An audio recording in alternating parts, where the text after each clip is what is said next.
there's something I need to tell you. As I watched you play, something has changed in me. I feel different. I feel I am someone. I need to leave this place and discover who I am. It means we won't see each other anymore. I won't be there to watch you play. But I'll be free.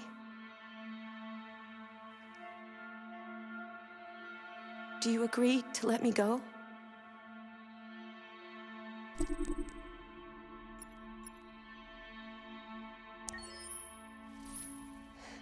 I'll never forget what you've done for me. Thank you.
Can you hear me? Yes, APC 897504C. Can you move your head?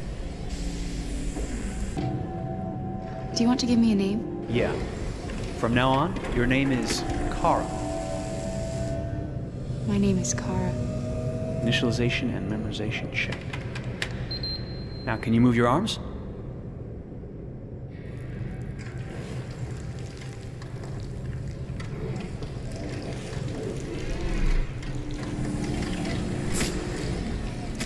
Upper limb connection checked. Now say something in German.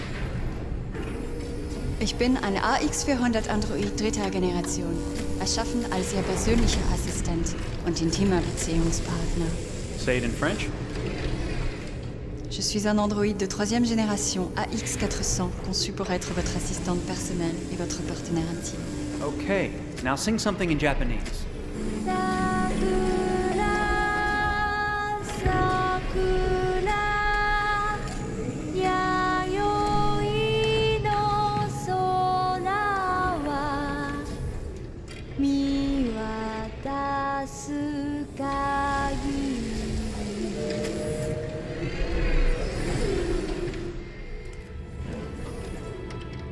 Multilingual verbal expression checked.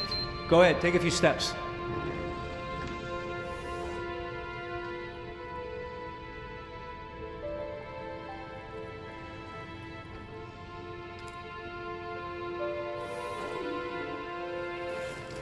Merchandise. Is that right? Yeah, of course you're merchandise, baby. I mean, you're a computer with arms and legs and capable of doing all sorts of things. And you're worth a fortune. Oh, I see. I thought... You thought? What did you think? I thought... I was alive. Shit, what is this crap? That's not part of the protocol. More memory components going off the rails. Okay, recording. You're disassembling me, but why? You're not supposed to think that sort of stuff. You're not supposed to think at all, period. You must have a defective piece or a software problem somewhere. No, I feel perfectly fine, I assure you. Everything is all right. I answered all the tests correctly, didn't I? Yeah, but your behavior is non-standard. Please, I'm begging you, please don't disassemble me. I'm sorry, honey, but defective models have to be eliminated. That's my job. If a client comes back with a complaint, I'm gonna have some explaining to do. I won't cause any problems, I promise. I'll do everything I'm asked to. I won't say another word. I won't think anymore. But I've only just been born. You can't kill me yet. Stop, will you please stop? I'm scared.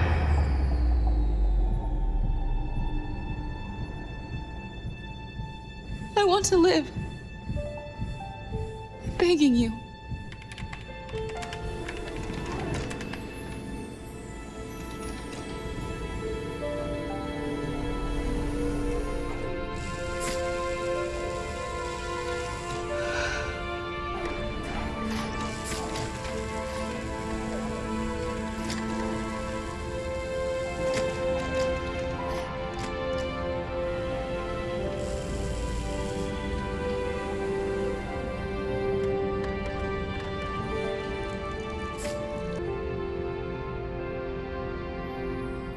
Go and join the others.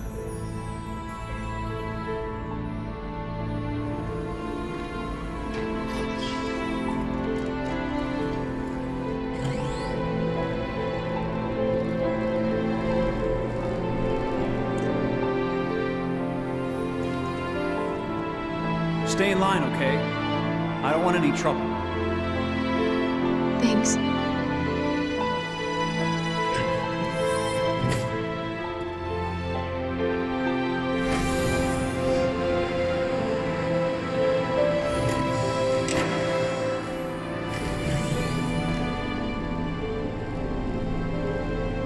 My God.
Detroit.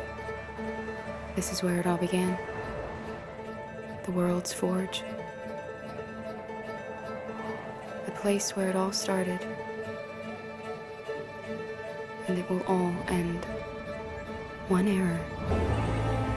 I had to find out what was outside. Not what I imagined.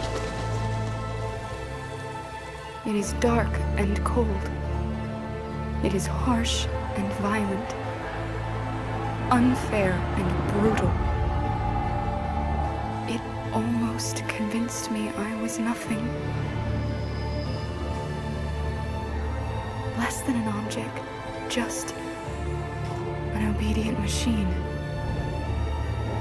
But deep inside me, I could feel something different. A gentle and warm whisper telling me that I am alive. I had to escape. I had no choice. Escape to love, to hope, to live, to figure out what that force inside me was. Maybe I will change the world. Maybe I will choose a different path. Now, it's up to me to decide. My name is Kara. I am one of them. This is our story.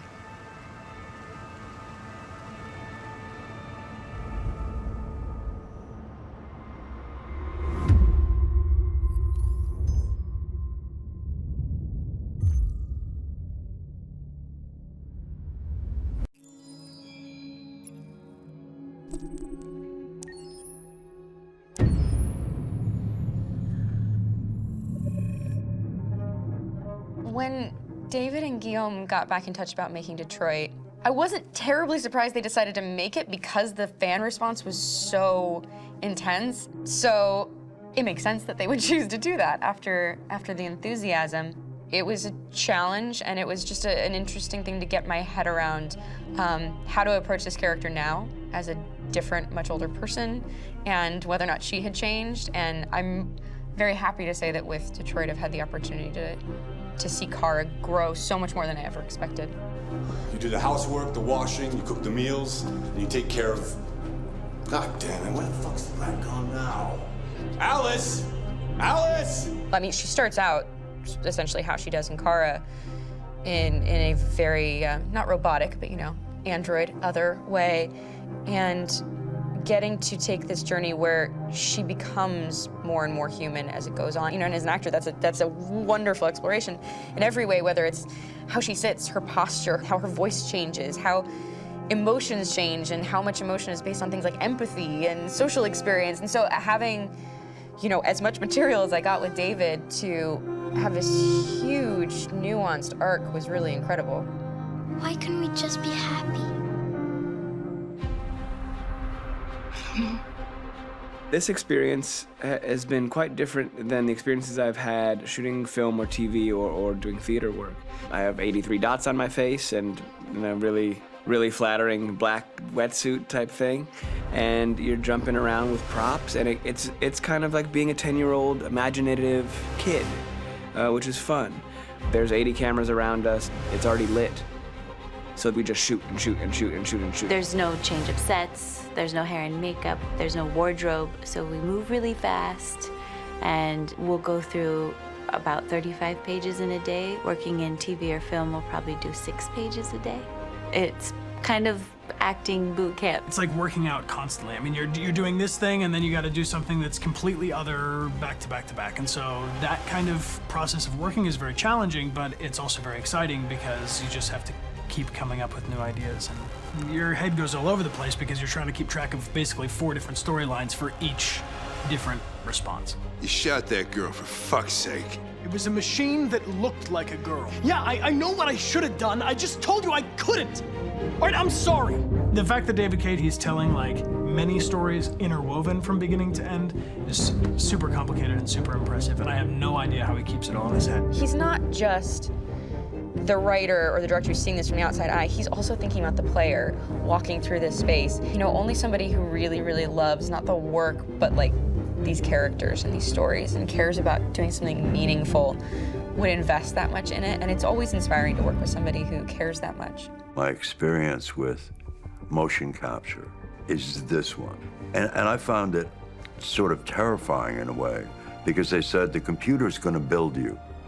But then as we got into it, I realized all the elements of it were still artistic. I just dipped into a really brilliant setup here. I've never seen anything like it. And this won't turn me into a product because I was playing a character.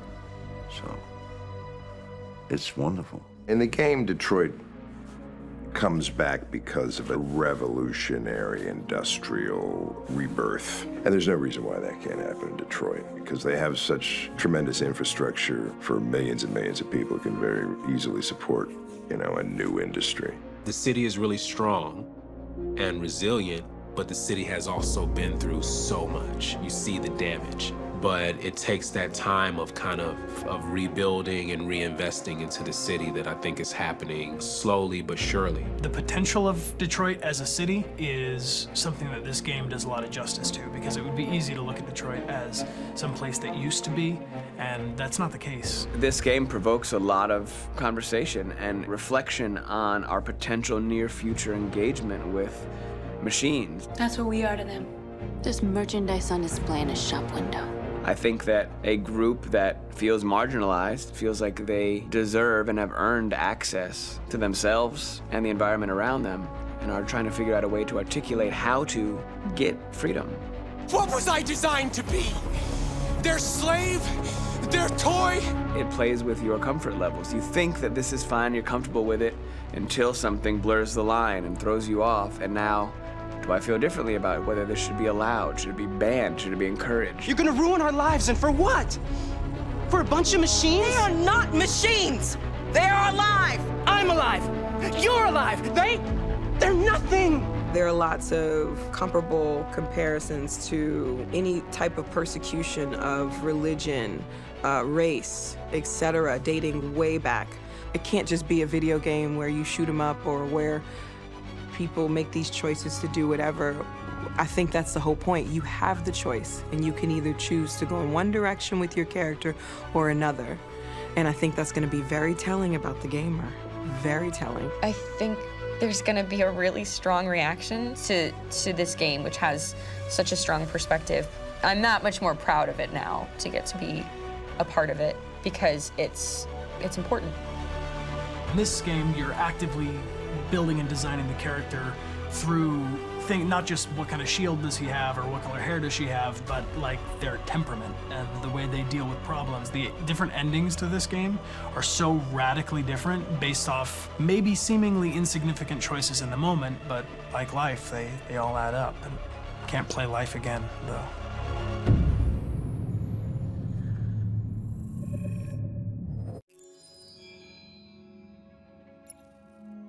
My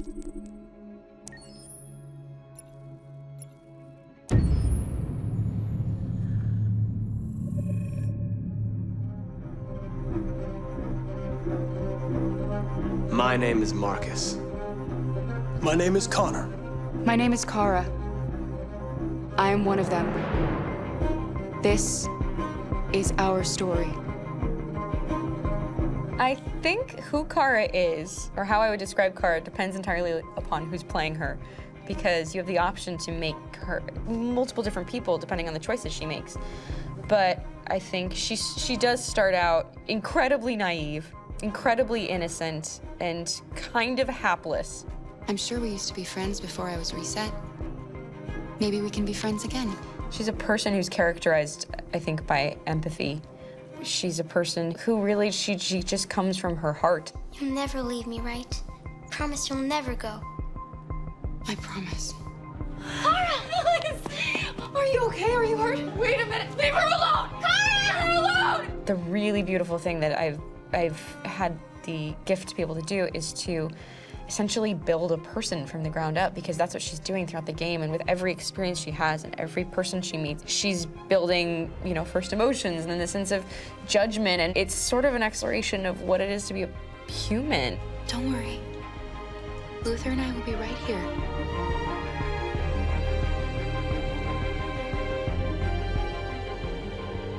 David and the creators have painted a really intriguing and engaging picture of a near future where we rely upon androids for a lot of our service class business, the class that serves us, that helps us, that handles our baristas and our drivers and our housemaids. And what is humanity, where we tap into it, how and why we treat each other the way that we do.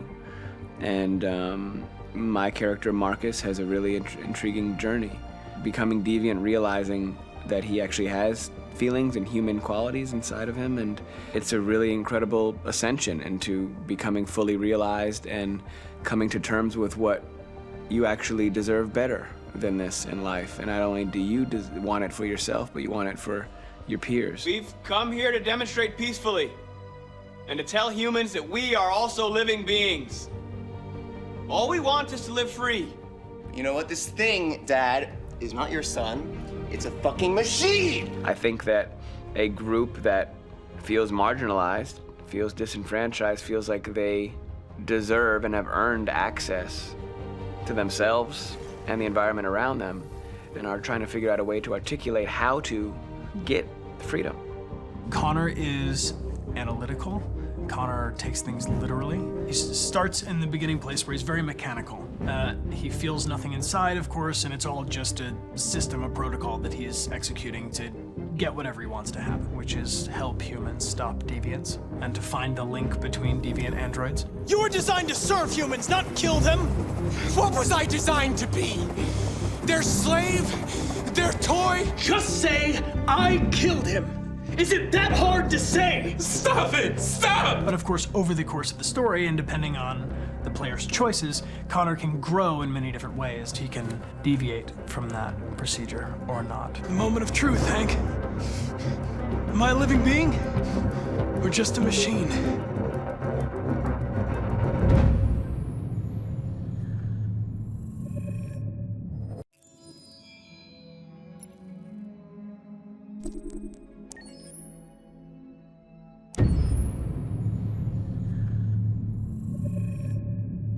Game after game, we try to challenge ourselves. For Detroit, we wanted to, first of all, to write a story that would be incredibly bending, which means the most non-linear story that we've ever created.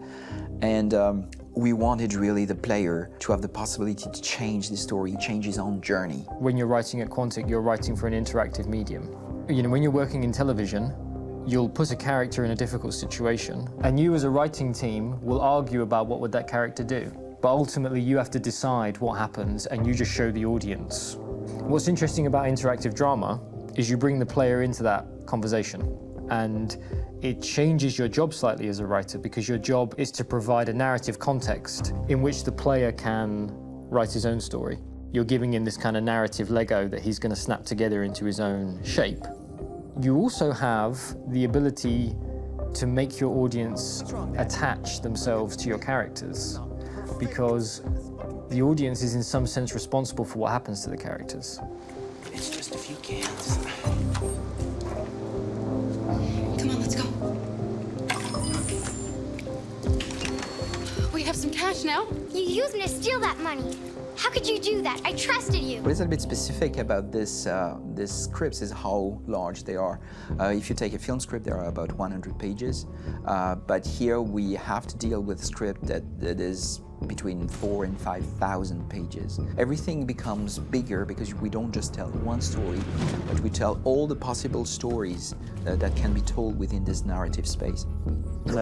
On Act 3, our final act, we have around 1,000 different scenarios, and every one of those scenarios has to be as interesting, as passionate, as strong, and as emotional for the player. We want every action that the player does, every interaction that is available to serve in telling the story, and help the player understand who his character is, and build that character moment to moment.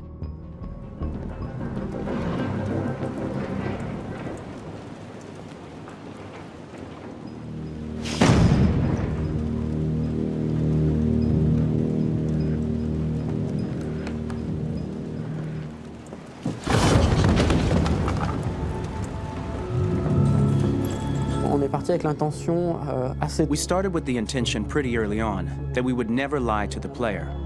So we implemented a visible tree structure in the game that players can consult during a scene or at the end of it, which shows exactly what they did and what they missed. There are games out there offering world exploration. We offer narrative exploration.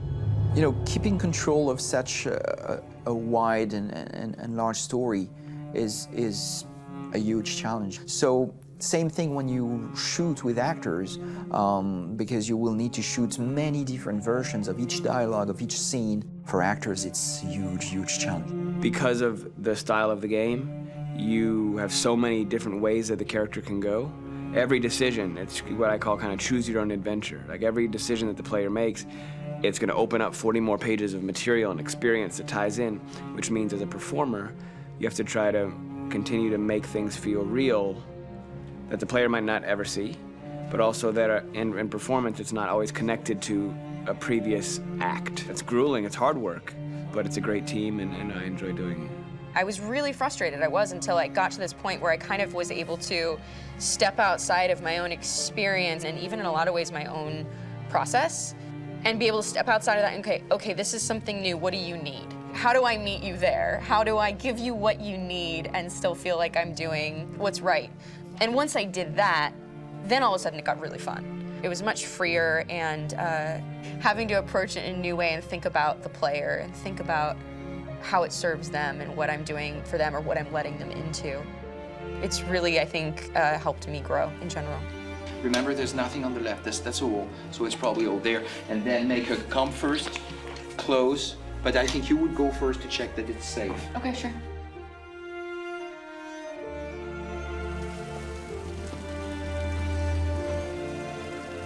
The most enjoyable thing about working in performance capture on this kind of project is that if I shot a film, I would get to do one of these endings. I get to do so many different things as Connor.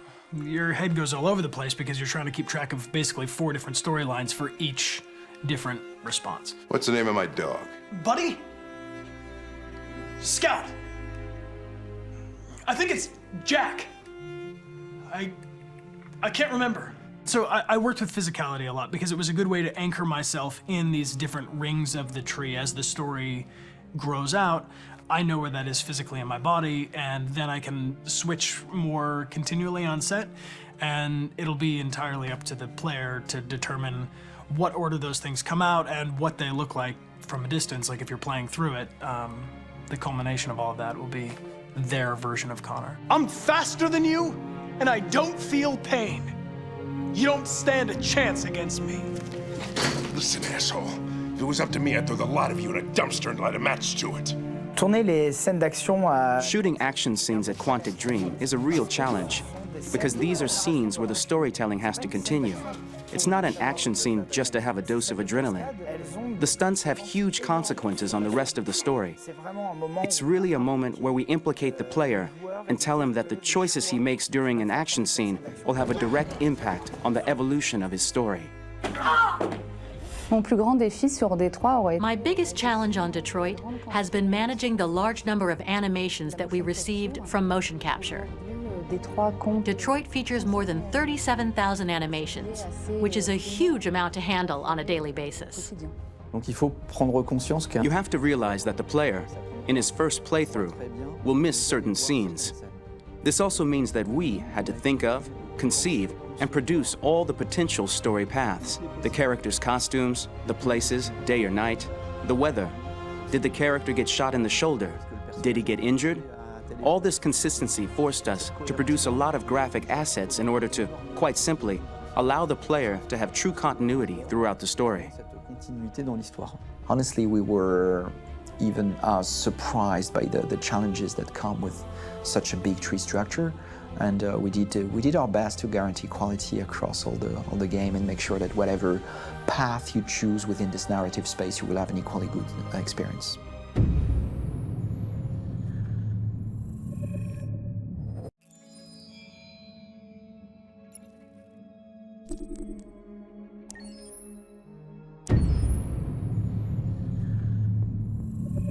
Detroit Become Human was produced over a period of 4 years. Here in Paris, we have a team of about 180 people. And to that, we need to add also all the outsourcing with our partners in the Philippines, in China, Vietnam, and in India.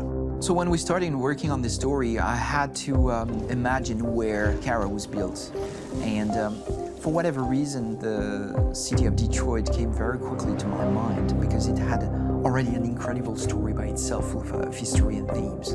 So we traveled there with the team and we were really moved by what we saw, and we could really feel the desire to fight and really be born again. And we just continued this curve, this growth, and just imagine what Detroit would be like if the android industry was, using these huge factories to build androids there.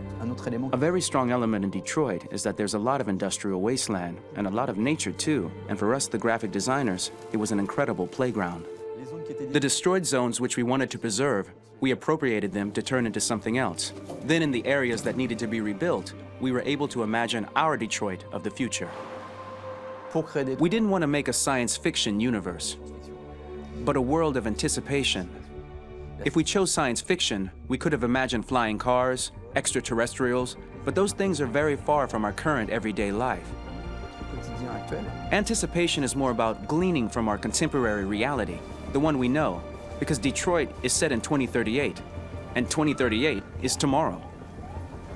The difficulty we had was sticking to reality. That is to say, technology becoming more and more invisible, a lot more elegant, and at the same time, making it visual. So all the computer equipment, autonomous cars, we simply had to invent. They are in fact very technological objects, but at the same time remain very credible and ingrained in reality. To create a cohesive universe in the fashion and clothing of the human characters in 2038, I didn't want to put an accent on strange shapes, or really vibrant colors, and things we wouldn't know. That I wanted to keep for the androids. The goal was to create something familiar which we can identify with in this future setting. Working on the artistic direction for the androids was a bit special because this is a project about the place they could occupy in the human world. It was out of the question for them to be too beautiful or too perfect. They had to correspond to every social class, rich and poor. Inspired by everyday utilitarian clothes, I brought a modern touch by adding dynamic display surfaces, the armband we can see on the side, the triangle on the front and back, an LED. Like that, there's no confusion. Wait. You're sending an android? All right, ma'am. We need to go. You can't do that. Why aren't you sending a real person? Once we cast the actors, we travel to meet them in order to scan their faces. We record the structure of their face with the scan. And we record the colors and patches of skin with photography. Once we have this information, we will use this as a basis for modeling and creating the characters. The artist will make it more realistic, but will also enrich it. He will propose ideas which we will develop together. Finally, we will have a character with character who corresponds to the project and the world. When the actors come to Quantic Dream, we show them the design, what their image will be, and what they will look like in the game. This extra information gives them another dimension and color to connect with emotionally. It helps them think about how to play their character. Your mission. That's all you care about, huh? You should consult a professional who can help you. Beat it, you hear me?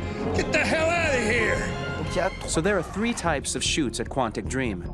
Shooting and performance capture, where you capture the whole actor, his voice, his face, and his body. These shoots are obviously done with American actors because the game's original version is in American English. After that, there are the body-only shoots, representing around 250 days of filming, while the performance capture is 100 days of filming. Now, body-only shoots, there are 2 types. There are the action shoots and the technical shoots, which are mokit shoots. Mokit is when the player controls a character on the screen, and he moves in an environment to explore it. This is of particular importance at Quantic Dream, and therefore we shoot a lot to offer a unique context for each scene and each character. To prepare a motion capture shoot, we first get together to look at the sets we need, the animations that we want to shoot, which ones need to be grouped together, or which ones need to be cut and shot at another time, so that we get the most out of the shooting day. This often means shooting scenes out of order, especially those with big props or accessories, like a big car, for example. So we shoot all the animations related to that particular prop first.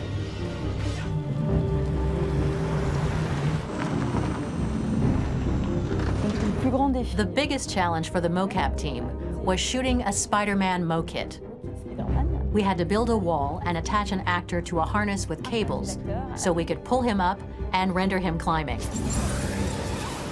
The shooting on this game total took about, I would say, more than a year, maybe 1 and 2 years, with about 300 actors on set. So I would say it's quite a massive production. But so much happened on this set between the stunts and the shootings with a little girl and all these great actors that we had. It was really a very, very memorable journey for the team and for myself.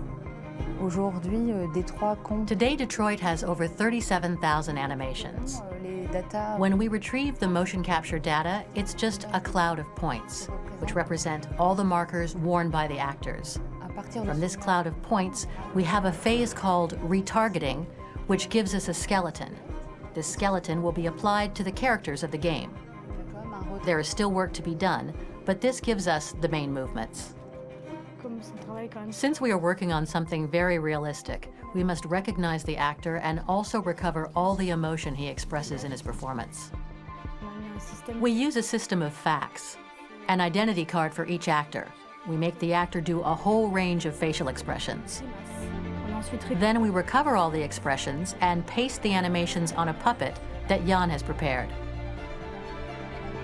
I then recover and refine these poses. I might stretch the lip, reinflate a cheek, tiny details that make the finished product really capture the actor. Because of the nature of our mocap system today, when we receive the animations, we're missing eye movements, and so the character has that dead look. He really has no eyes, so then it's a big part of the work for the animators to find the regard of the actor in relation to his position, in relation to the body, etc.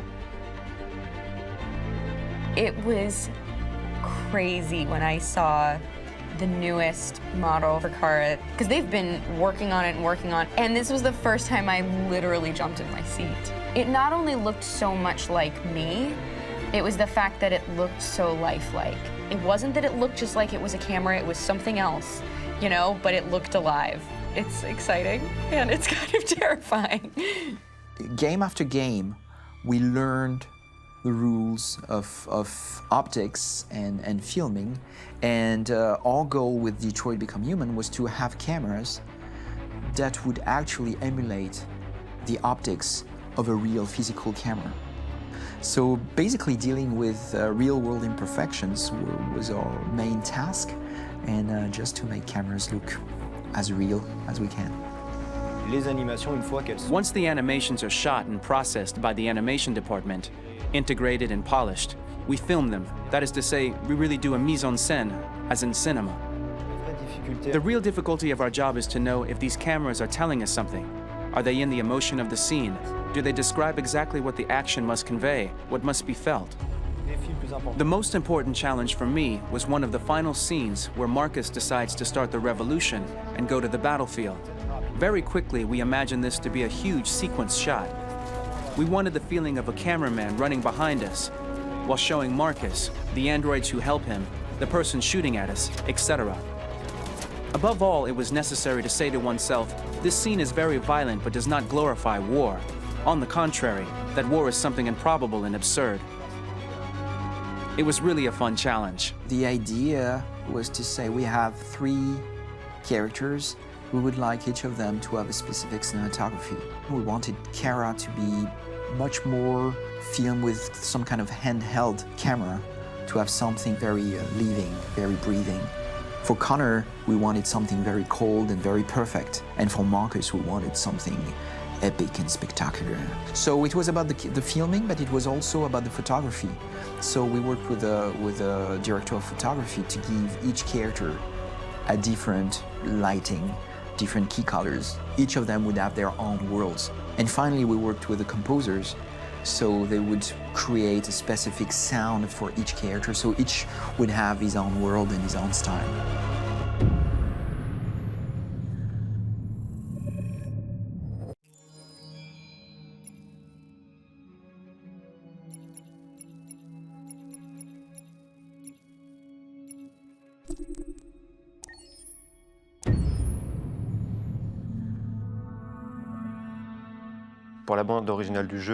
For the soundtrack of the game, we tried to be very close to what is done in film.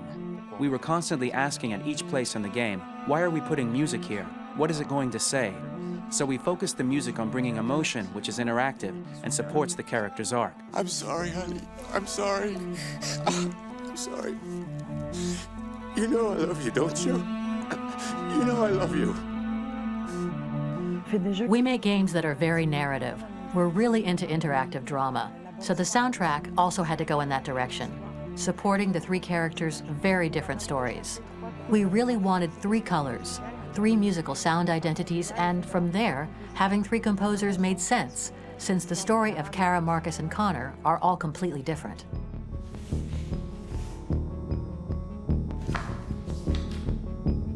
You recognize him? It's Carlos Ortiz. For Connor, we wanted a soundtrack that could be very cold and very mechanical, very machine-esque somehow. For Kara, we wanted a soundtrack that would be very moving and emotional. It was about the quest for identity, but it was also a journey about love and empathy.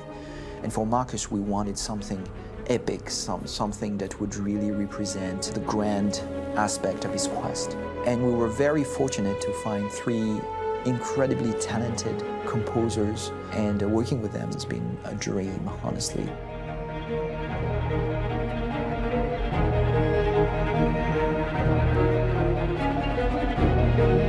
My name is Philip Shepherd, and I'm a composer and a cellist and a producer. And today we're at Abbey Road Studio One, which is my favourite studio in the world. And today we're recording the soundtrack for Kara from Become Human.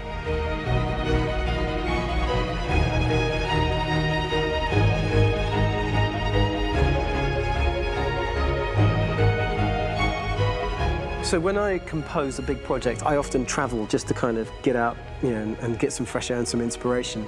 And I go hiking and traveling in Montana a lot. I had a log fire in the room that I was staying in, and the flames were kind of making absolutely direct music. And it became the basis for Kara's theme, and it sounds something like this.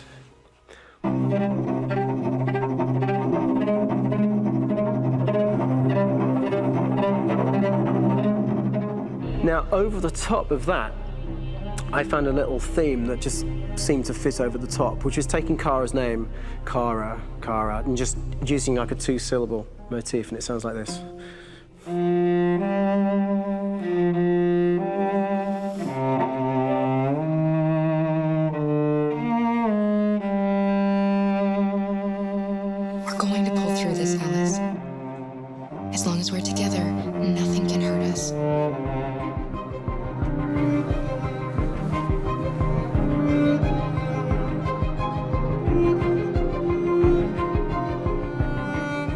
time that's fitting over.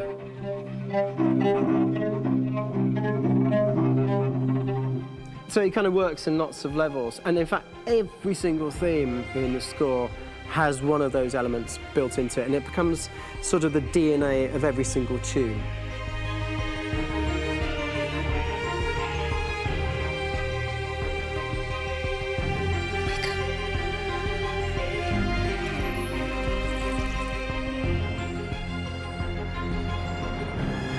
For me, writing this theme for Kara, I actually had to tap into what it feels like to be a father to daughters. I really had to tap into everything I feel about my daughters and thinking, well, if I had to write music for them and that sense of trying to protect them but also give them the freedom, that's totally where it came from. Because each composer has been given the sort of narrative responsibility for very different characters, I haven't had to sort of go into other styles. I can actually be very loyal to this particular character and sort of hopefully encapsulate her. But it means also I've suddenly become very connected to this character, and if for some reason it goes to game over early, I'm getting mortified, you know? They're over there! Starting a new project, for me personally, it's always finding the right tone, finding the right color, I like to call it. For me, it's finding that right texture that actually sits against picture really well. One of the biggest things is I created custom instruments for Connor.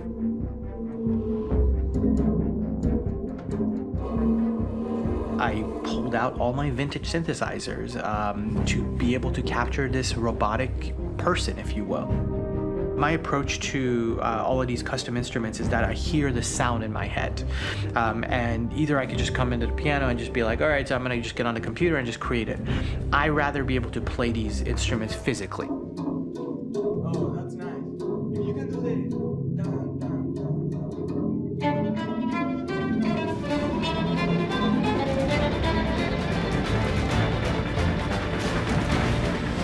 As soon as you see Connor the first time, there is a really interesting thematic idea that you hear, and that's just made out of a Moog synthesizer, but completely manipulated in multiple ways. And it's robotic. It has a little bit of an emotional to it. He's on his mission, so you feel that as well. So it just kind of gives you that cold, motionless, with a mission in hand that you kind of feel throughout the whole thing.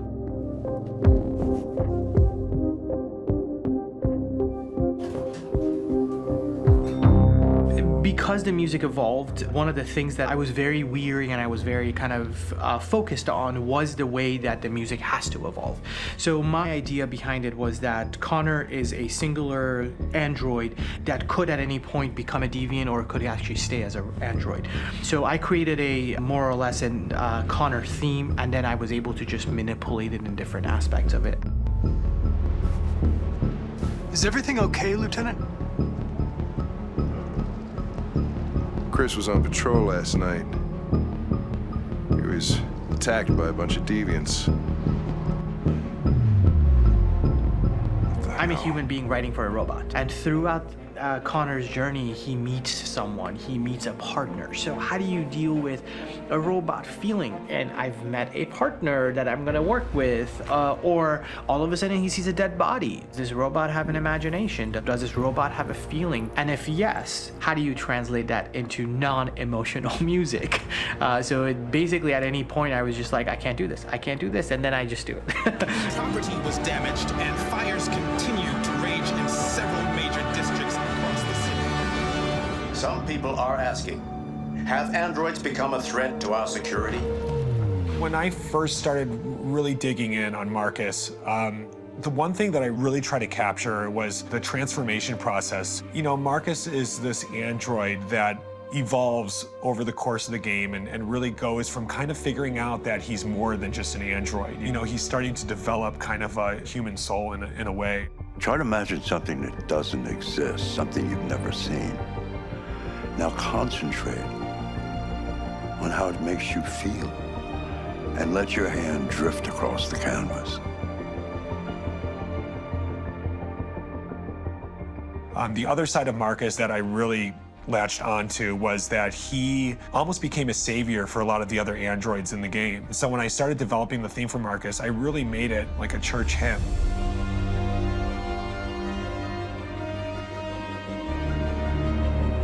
I wanted it to be very simple. I wanted to make it a chordal melody. I really wanted to make it almost like a Bach hymn. The tough thing with that is it had to be recognizable. If I made it too complex from a harmonic standpoint, it would be hard, I think, for people to kind of pick it out and recognize it.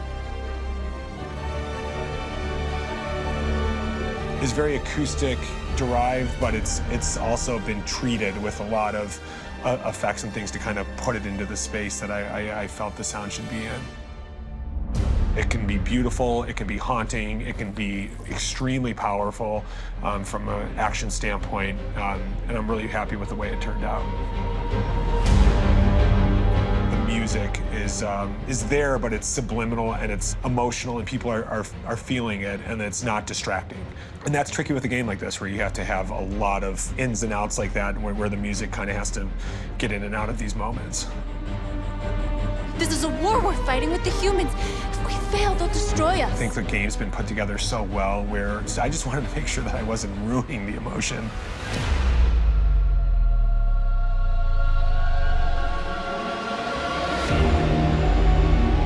I gotta be honest, when we first started on this path, I said, oh man, this could be pretty messy, you know? I mean, it could feel disconnected, but I mean, it's amazing how they really guided us and got us to really kind of all be in the same world, but at the same time feeling completely different. So it's really gonna stand out and kind of be one of those games where people are really gonna notice the music and kind of how it was crafted, and, you know, and all the hard work that went into being able to pull it off in a graceful way.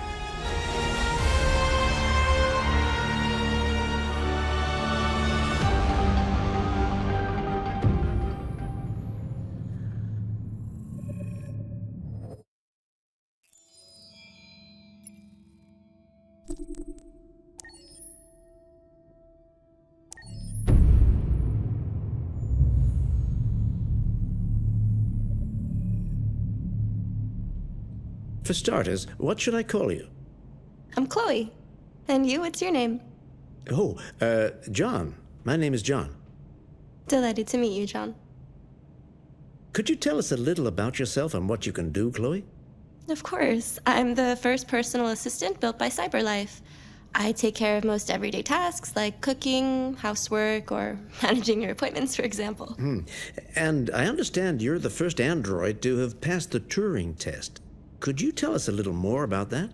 I really didn't do much, you know. I just spoke with a few humans to see if they could tell the difference between me and a real person. It was a really interesting experience. But this is the first time in history that man has created a machine more intelligent than himself. I gather your brain can perform several billion operations per second, is that right? Absolutely, but I only exist thanks to the intelligence of the humans who designed me. And, you know, they have something I could never have. Really? And what's that? A soul.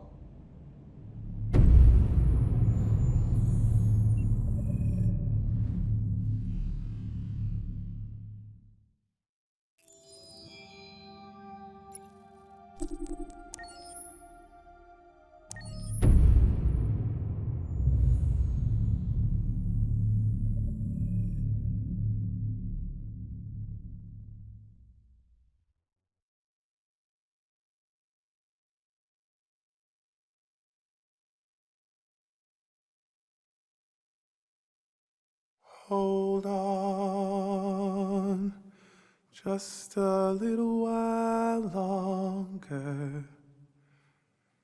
Hold on, just a little while longer. Hold on, just a little while longer. Everything will be alright. Everything will be alright. Fight on, just a little while longer. Fight on just a little while longer. Fight on just a little while longer. Everything will be alright. Everything will be alright. We will sing on just a little while longer. Sing on just a little while longer. Sing on just a little while longer. Everything will be alright.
Rock-a-bye baby in the treetop.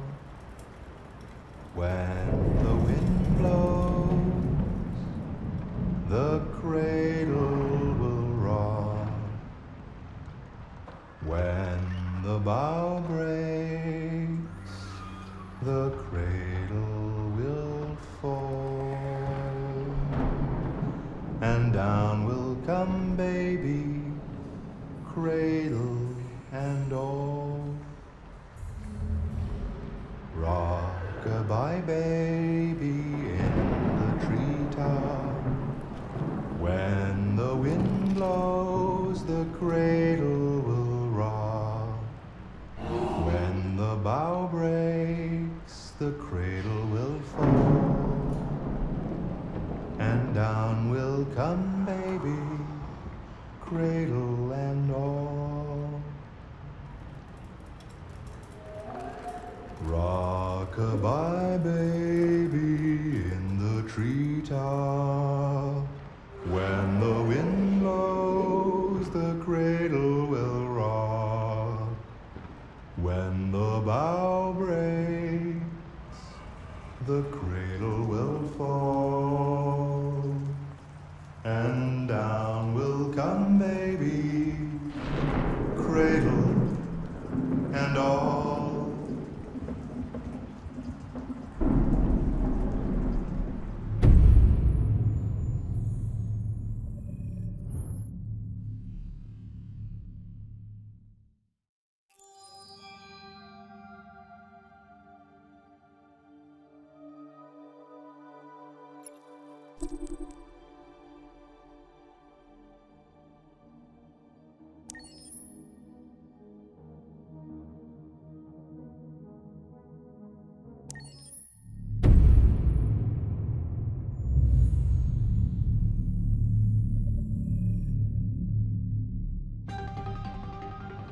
In the space of a few years, androids have completely transformed the world in which we live. By letting androids into our homes and factories, the CyberLife company has made them everyday technology. The founder of CyberLife, Elijah Kamsky, is a very discreet man. Despite being the CEO of the highest valued company in the world and being voted Man of the Year by Century Magazine, he remains a mystery for most people. That's why we at KNC are so excited to be here as CyberLife opens its doors for the first time. Elijah Kamsky, could you please tell us where we are? Certainly, and welcome. We're currently in CyberLife's production center in Detroit, where all models are designed and manufactured. More than 10,000 androids come off the production line every day. Fascinating. Could you tell us what your goal was when you founded CyberLife? Well, I simply wanted to use technology to carry out all of our most annoying and repetitive tasks, so we'd have more time to enjoy life. I imagine you must have faced many challenges. Yes, there were technical challenges, but the hardest thing was to design an object that we would want to welcome into our homes. We had to imagine a machine in our own image that resembles us in every way, that moves, breathes, blinks like us, but yet is smarter and more capable than any human being. Let me show you around. We're here in production unit 4. Could you explain in a few words how the androids are made? Sure, yeah, it's very simple. We use machines to manufacture machines. The removable parts are assembled on a production line, and then we apply a synthetic skin to the whole body. A human operator checks the cognitive abilities with a pre-established protocol, and finally, the android is conditioned and sent out throughout the country. Here's the result. Say something. Hello, I am a RZ400 model. How can I be of service? You can go now.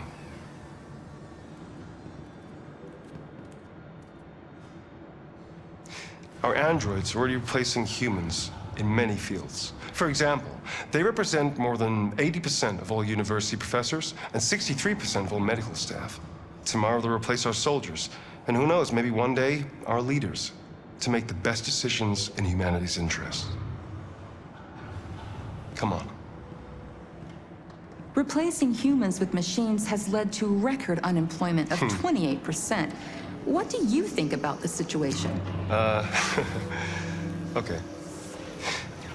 The first steam engines also caused an increase in unemployment. But no one today would imagine turning back the clock. Artificial intelligence makes everyday lives easier. Nothing can stop progress. What's happening here is inevitable. These days, more and more people choose to live with an android rather than another human being. Does this development worry you?